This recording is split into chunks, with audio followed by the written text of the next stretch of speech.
lean back. And could everybody please close your eyes? And make sure you're comfortable. Close your eyes, cross your arms, relax. And everybody, take a deep breath. Let it all out. All the stuff that's happened this morning, all the messages you've got on your phone, everything that's gone on. Deep breath. Let it all out. Keep your eyes closed for a while, please, because we're going to share a story. A story that we'll look at a little bit later and pull a couple of threads out of. But for the moment, just imagine. It was a beautiful, sunny Sunday afternoon, and Joe had just been to football practice at school, and he was walking home. But it hadn't really been the best of days, to be honest. He'd been shouted at by the coach again for not doing something he should have done again. And he just really wasn't feeling very good about himself. So he decided that instead of catching the bus home like he normally did, he was going to take advantage of the sun, walk home, to see if he could relax. As he walked, you could feel the tension just melting away. He was one of the only ones there, and he looked up at the trees and saw the way the sunlight was dappling through them and the patterns it was making on the path that he was walking. He could hear the kids playing in the yard, hide and seek off to his right-hand side, giggling and laughing as they ran after each other. And he could hear his own footsteps as he walked along the path on the quiet Sunday afternoon. He began to dream of what it would look like to actually do well on the football team for a change. And as he did, he thought of his mom, because his mom was his champion. The two of them lived on the outskirts of the village in a little house, and they were comfortable, not too much money, but they got on well. His mom ran her own business, and she made soft furnishings for weddings and things like that, and he'd been to more wedding fairs than he could imagine. But they did okay. They did okay. And she was always his champion, no matter how badly he'd done at the football game, no matter how badly he did at school, if something happened and he came home in a bad mood. She was always the one there that would look at him and say, "Joe, you're fair. Love you, mate. Don't worry, we'll get over it. We'll get through it. It'll be all right." She was the one that gave him the confidence to keep on trying, to keep on going, even when things didn't look so good. As he was walking along this path, he was thinking of these thoughts of his mom. And all of a sudden, there was a sound that didn't quite ring true with the rest of the sounds that he heard around him. And off to his right-hand side, all he heard was someone crying. But it wasn't just crying, it was sobbing. It was like heart-breaking sobbing. He stopped and he looked around him still to try to see what he could see. And as he did, he realized that the sound was coming to the right of him, in the front of him, behind the bushes. And as he snuck up to go and see what was going on, looked behind the bush.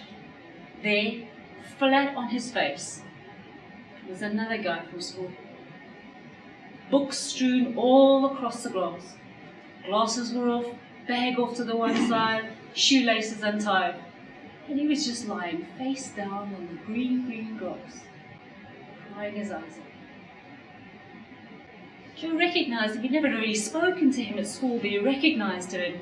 And as he went across to him, he gingerly tapped him on the shoulder and he said, "Mate, are you okay? Can I help you? It looks like you've fallen. Can I help you pick your books up?" And as he did, the young boy turned and looked up at him with these eyes that were just full of tears and full of sadness. He said, "All right, help me up then." Joe leaned down and helped him up. The two of them gathered the books together and piled them high, and Joe was really struck by how many books there were, and bags and satchels and trainers, all sorts of stuff that had fallen on the grass around this young boy. And as the two of them stood up, Joe brushed the grass off the young boy's back. And seeing as there was only the two of them, they decided that they'd walk home together. As they walked, they introduced each other, and Joe said, "Hey, my name's Joe," and the other young lad said, "My name's Greg. I've seen you before at school, but we've never really spoken, have we? What year are you in?"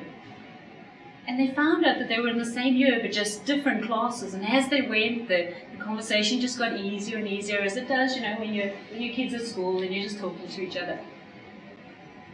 And that walk home that day turned into a regular occurrence.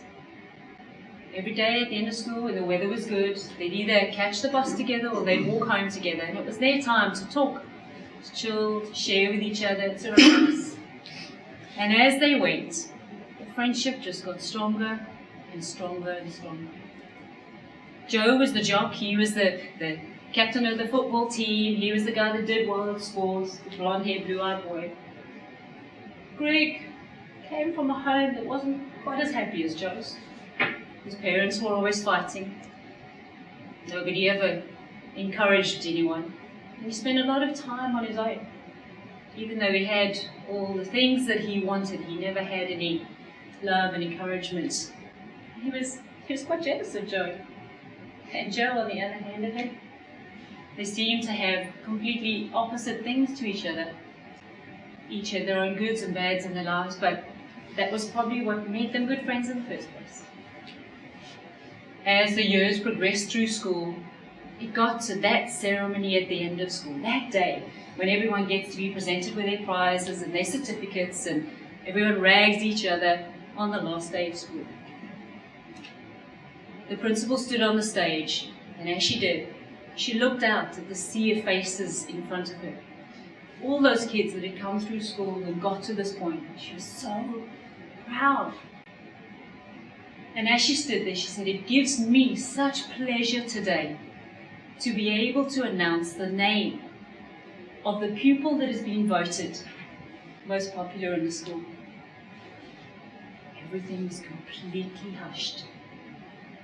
She took out a piece of paper, scanned the audience again, and said, "Everybody put your hands together for Greg!" Silence. Then all of a sudden, the whole auditorium erupted in cheers and whistles and shouts and clapping, as Greg, completely stunned by the fact that he'd been chosen, slowly made his way up to the stage. He was terrified. He'd never stood in front of people before. But as he went up, those that were looking carefully could see that there were two streams of tears running down his face. When the noise had quieted down and he stood behind the lectern on the stage, he was gripping it with his fingers, holding it till his knuckles were white. He looked out at all of those kids that he'd gone through high school with, and he said, "You know what? Today, I'm so proud to be able to stand here, but there was a day a couple of years ago when I didn't even think I'd make it. I'd had enough of the fighting at home, had enough of the bullying in school, had enough of the never feeling good enough. And I went to my locker, and I took all of my books, and my trainers, and my bags, and I piled them all up. And I did it on a Sunday so that no one would see. And I started walking home. Because that day, I decided I wasn't coming back to school. I wasn't even coming back to life. It was going to be the end. But somebody who's sitting out in that audience, my friend Joe, who wasn't my friend at the time, came along and saw me because I'd carried so much stuff that I tripped over a root in a tree and fell flat on my face in the green grass. And I lay there crying. And Joe came along and picked me up and dusted me off and helped me to see life in a new way. He became my friend. And through all these years of friendship, he's the one that's encouraged me and built me up, shown me who I am. And because of that act of kindness on that day, when I was at my worst, at my lowest, I'm standing in front of you today. Everybody, give Joe the hand bigger than the one you gave me. And the whole audience erupted into shouts and whistles and claps. Everybody open your eyes, please.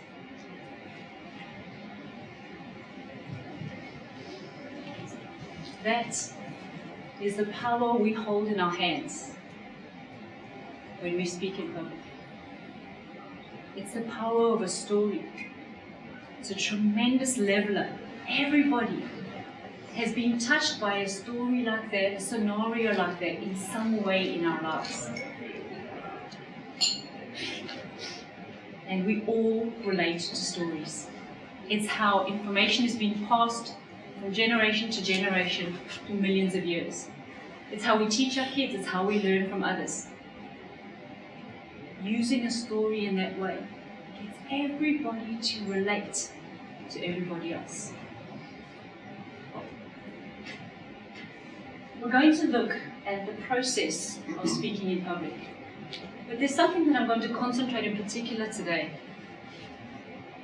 So we're going to look at that story and pull it apart a little bit. What was in it, how it flowed, how I constructed it, how I put together, and how you can use the same as you go.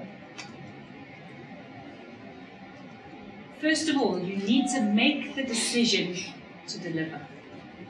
Public speaking is said to be one of the top 3 fears in the world. Death, spiders, and public speaking. So if you're walking along a path, you see a spider, you scream at the top of your voice, and you die, you've done it. Covered all 3. When I was young, I used to stutter so badly that I couldn't even get the words out of my throat. And it was somebody believing in me that helped me to learn to get past that obstacle.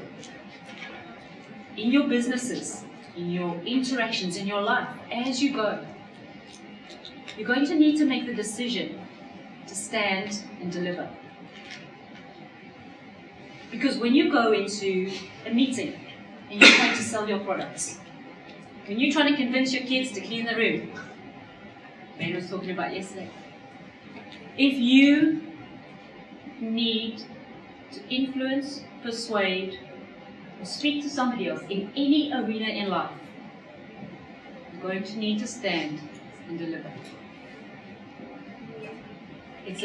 Public speaking is a very, very powerful tool that you can use to advance not only your life, but your business as well.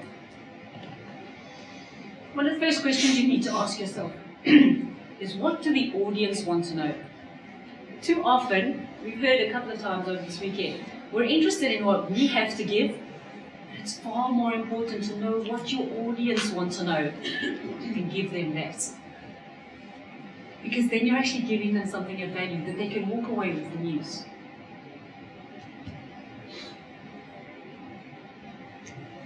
Give them what they need. When you are approaching somebody about your business, when you're looking at it from the point of view of what they need as opposed to what you want to give them, just like the story we've heard, it's a great leveler, it's a great it's a great warm reception for your ideas from you to another person. Because you're actually giving them something they require, instead of trying to shove what you have down their throat. So find out what they need, and then go do some research so that you can give them what they need. What you then look at is, once you've decided that you're going to do it, you've looked at what your audience wants, you've done the research to give them what they want. You then need to create an opening, a body, and a close. There's a great saying in an organization in which I learned to public speak, Toastmasters. Tell them what you're going to tell them, and then tell them what you told them. If you can remember your opening, if you can practice it till you get to the stage where you know that opening in your sleep, then the initial nerves that we all feel when we stand up to speak, are dealt with. Because you no longer have to try and remember what you're saying, as well as get over the nerves of standing up in front of people.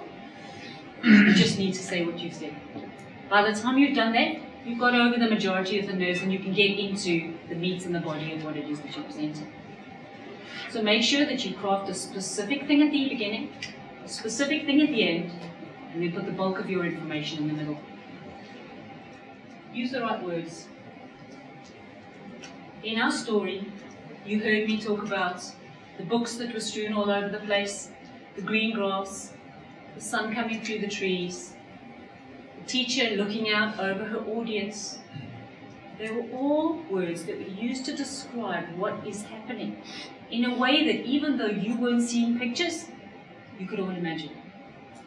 The use of words, the use of grammar, alliteration, putting things in groups of 3, descriptive language, all help your audience to be able to relate to what you're saying, because it's not all coming from you. You're using the power of everyone else's imagination at the same time. So make sure that you take time to think about the words that you use. Make sure that it's personal, the way you would normally speak, but add a bit of color. Make it interesting. Give stories and examples. Instead of just reading off a list of facts to people, tell them how those facts have worked. How has point number 5 on your PowerPoint slide actually worked for somebody else? Because it's a story, and we can relate to it. And it shows us how we can take the information that you're giving and pass it on to somebody else, using it in our public speaking. Then you polish it. Look for logical and emotional flow. Because even though we're sitting here listening to someone and we're not concentrating on the flow, as human beings, our brains will notice something's not matching something else. You know when you watch a TV program and you go, the hair was parted that side in that frame and now it's this side in this frame. Or they're wearing a scarf in that one and not in that. It breaks the flow of concentration of your audience to such a degree that they're no longer listening to what you're saying, they're trying to work out the logical flow and the places that you missed it. Also look at your emotional flow. Who's heard of EQ, emotional intelligence? It is very, very important that we take people along on a story. This is how we started, this is where we're going now, and this is how we're going to end. Because we don't only think with our minds, we think with our emotions as well.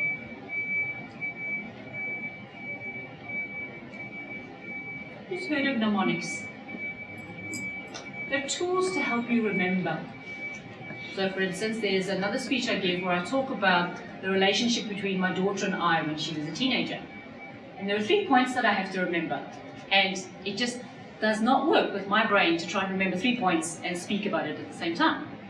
So mnemonics are various devices and tools that you can use to help you to remember a sequence of something. So the first point that I bring up is that I had to learn to fight and choose which battles I was going to fight.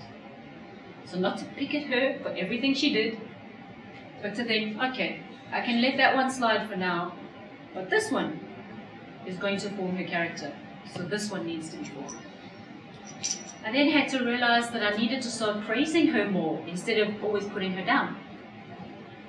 And the last thing is that I needed to realize that her and I are just different. We are just different people, and it's okay. She didn't have to be like me, I didn't have to be like her. So the mnemonic I use for those 3 points. And something to remember about mnemonics is that the more scary they are, gruesome, or the more funny they are, the more we remember them. So I see myself dressed in full armor, knight in shining armor, and it's really heavy. So I'm stumbling around like this as I'm going because I can't take the weight of the armor. And in my hand is a sword that is ridiculously long, up to the ceiling. And I'm wielding the sword, trying very hard not to fall on my face with the armor. And that's choosing the battles I fight. As the sword is wheeling around like this, it pierces the speech bubble. And out of that speech bubble falls tons of glitter. It's glitter everywhere. It's like a whole smoke cloud of glitter. And that speech bubble is the learning to praise her instead of putting her down. As the glitter falls, it falls onto me. I like my hair curly and big. She likes her hair straight and flat. So mine is dead up straight, hers is straight down. The difference between the two. Which reminds me that her and I are different, and it's okay. So that when I'm standing up and I'm dealing with the nerves of actually standing in front of a crowd, I don't then have to try and remember bullet point 1, 2, and 3 as well. I just tell myself my story in my head. And then I can concentrate on dealing well with the audience instead of trying to remember my 3 points. So if you struggle to remember anything in any kind of presentation you're giving, whether you're in a meeting and you want to bring up some points on a meeting or you're standing in front of a crowd, go and study mnemonics. Find out what works for you. We all learn in different ways. Find out what works for you and use that. Over and over and over again. Practice and practice and practice. When you take the dog for a walk, do the speech to him. In front of your kids, in front of your wife, in front of the mirror. Get critique from your friends. Practice, practice, practice. Because just like the mnemonic story I've shared, if you can get the information into your head, then all you need to concentrate on when you're standing up in public is dealing with what's in front of you, not remembering your information. Put your trainers on and just do it. Public speaking is a tremendously powerful tool to elevate your business, to get to your goals, and to learn the art of persuasion. There's an aspect of all of this. All of this can be seen on my website, and it's in a course, a video course that's coming out. I'm going to concentrate on one specific aspect for the rest of our time together. And that aspect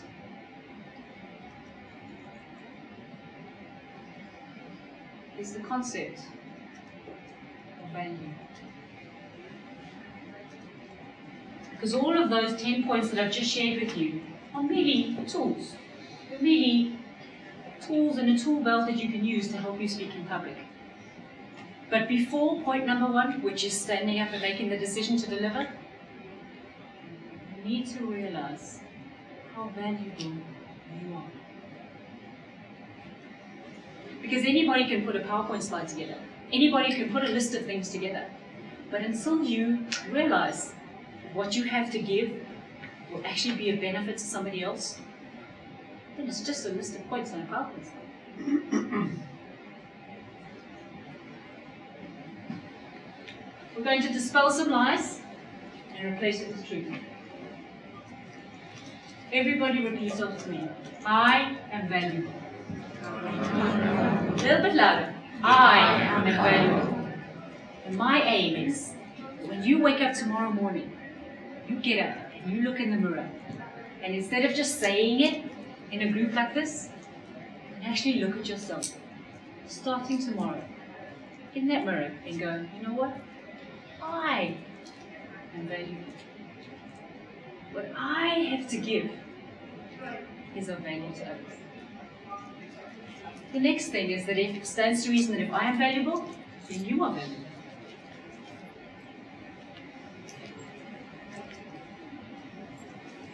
We need each other's value. So we're going to look more in depth that I am valuable, you are valuable, and we need each other's value.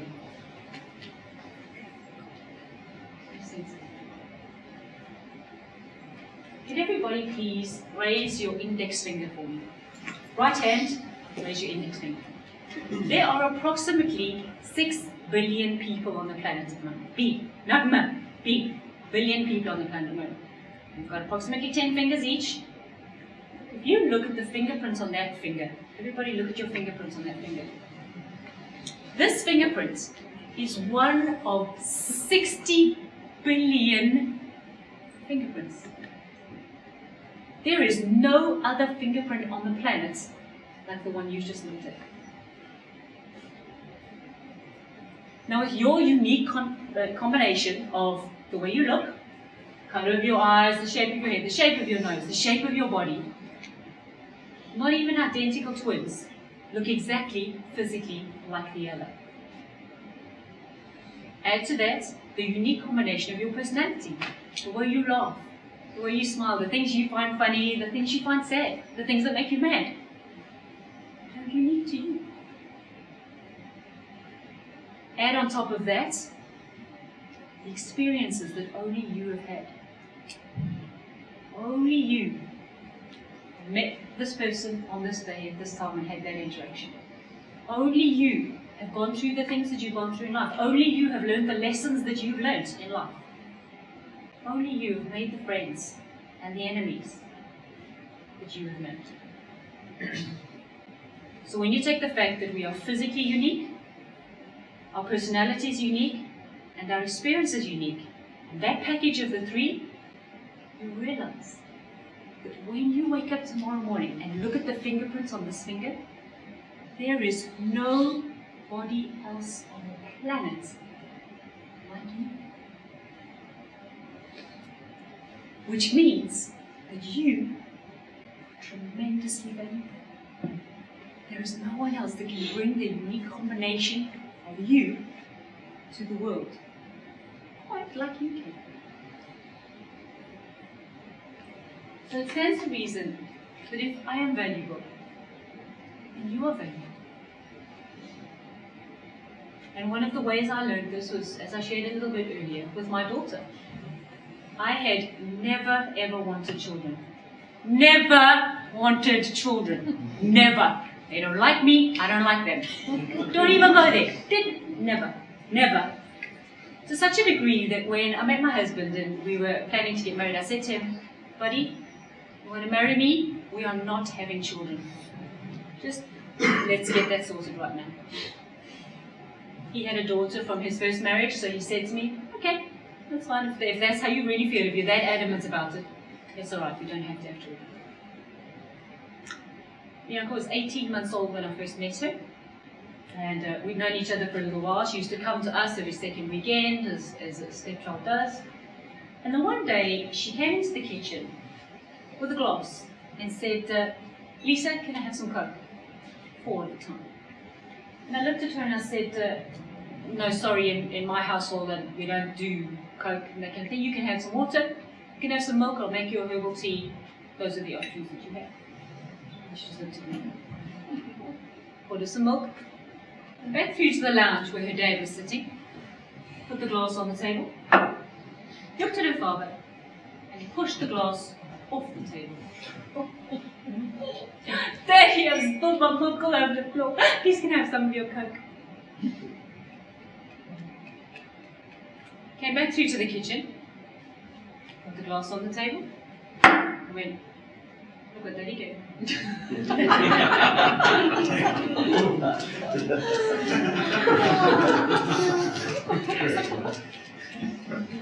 Social services, 2 words that came to mind. Long story short, she came over, we got married, moved over to the UK. And when she was 11, she came over for a visit. She was so cute. We did her hair in ponytail, we went to Legoland, we had a ball. She was here for about a month. She went back home, and her mom phones me and says, Lisa, are you sitting down?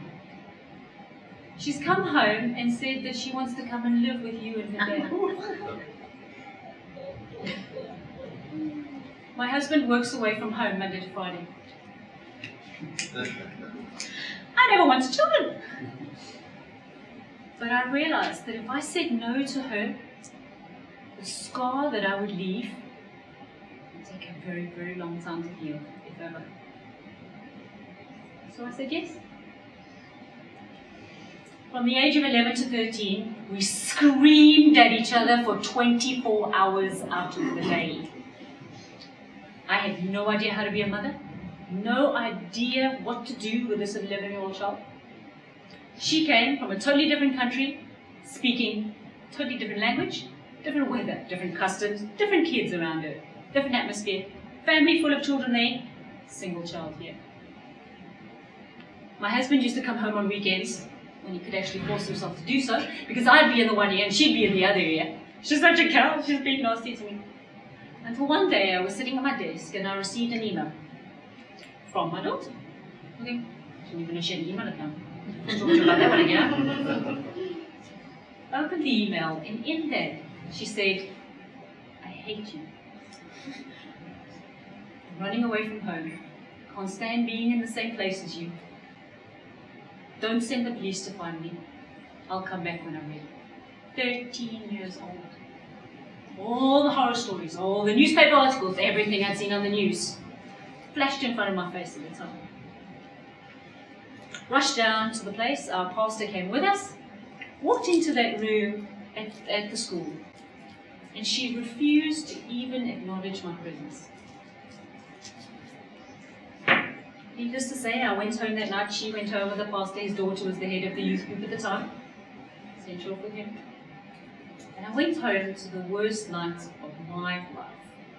No husband, no child, and all the fears and the reasons of why I didn't want to have children. That I'd be perceived as a bad mother, be seen as a failure, and that I'd actually pretty much wreck someone else's life if I couldn't get my own act together. All came rushing in. But you know when we have those times in life where you have a decision to make. You can decide, am I going to let it carry on this way, or am I going to do something about it? That night, I made the decision that I no longer wanted to be screaming at her for 24 hours a day.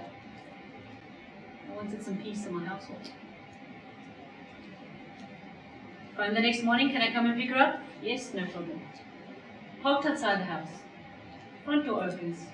She comes down the stairs going, "Hello, Mommy, how are you?"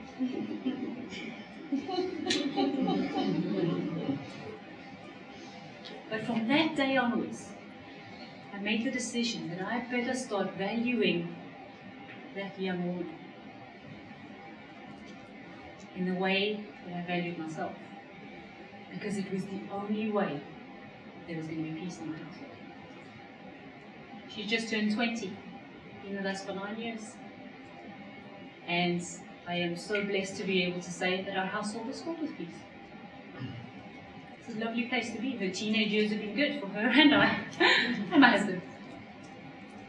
But I had to learn to value her first. And not always listen to WIIFM. What's in it for me? So when we realize our own value and other people's value, we then get to the stage where we realize that we need each other. And we not only need each other, but we need each other's value. There are accountants in the room who know more about numbers than I will ever profess to be able to get into know. I have no idea when it comes to that. There are people in the room that know how to decorate a room. I've lived in over 20 houses and I've never decorated one of them. But there are people here who can put colours together and furniture together in a way that just makes a room look amazing. There are people in here who are encouragers, who no matter what somebody brings to them, they don't judge. They just sit and listen and help people along the way. There are people in here who know how to be good parents off the bat. And it was them that I went to learn how to fix my own mess. But if we don't realize how valuable we are, how valuable other people are, and how much we need each other, and how are we ever going to have the confidence to be able to stand up in front of anyone, sit across the table from anyone, in a meeting or at home, and go, you know what I'm going to talk to you about today, what I have to share, it's valuable, because there's nobody else on the planet like me. And I want to give what I have to you, because there's nobody else on the planet like you. And if I can give you some of my value, and you can give me some of yours, then together we can do amazing things. And when you come at public speaking from that premise, then this saying really rings true. The life I touch, for good or ill, will touch another life. And in turn, another life. Until who knows where the trembling stops, or in what far place my touch will be felt.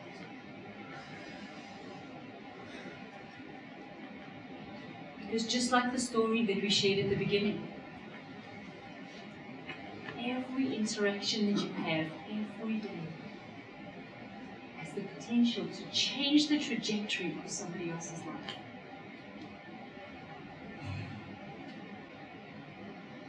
That person at Tesco that's ignoring you is really getting your way.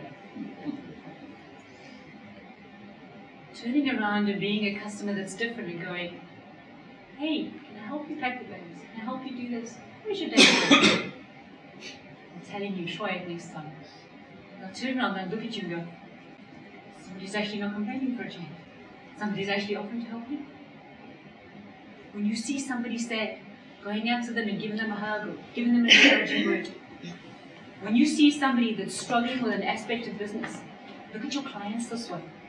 You have something that they don't have, but you can give them a value. It gives you a tremendously strong core from which to come when you make that cold call, when you send that email, when you make that appointment. It's not arrogance, it's just a core of confidence in who you are and what you can bring. That your value can add value to their value, and together you can do amazing things. So I challenge you that when you wake up tomorrow morning, look at this fingerprints and start looking in the mirror and saying to yourself, I am valuable. I have something to bring. And I'm going to give it to every single person I can find today. Everywhere I go, I'm going to look for those interactions. I'm going to look for the lives that I can touch, that will touch others, that will touch others. And you will find that down the road, somebody will come back and say, that day, you did that for me. Just like Joe did for Greg. Changed the course of my life. Changed my thinking about me. Changed the way I was. Because then, the butterflies that threaten to floor you when you think of standing up in public to speak can be made to fly in formation instead.